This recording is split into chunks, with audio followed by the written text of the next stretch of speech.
హుస్నాబాద్ పట్టణంలోని శ్రీ రేణుకా ఎల్లమ్మ దేవాలయంను హుండీ లెక్కింపు సోమవారం రోజున ఆలయ ఆవరణలో గోమాత సేవా పరిషత్ సభ్యులు, రాజరాజేశ్వర సేవా సమితి సభ్యులు, ఆలయ సిబ్బంది లెక్కించారు.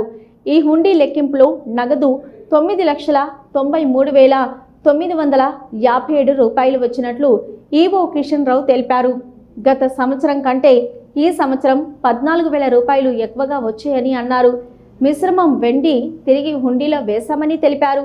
ఈ కార్యక్రమంలో దేవాదాయ శాఖ ఇన్స్పెక్టర్ శ్రీధర్ రెడ్డి, గోమాత సేవా పరిషత్ సభ్యులు, రాజరాజేశ్వర సేవా సమితి సభ్యులు, ఆలయ అర్చకులు, ఉత్సవ కమిటీ సభ్యులు, గౌడ సంఘం నాయకులు తదితరులు పాల్గొన్నారు.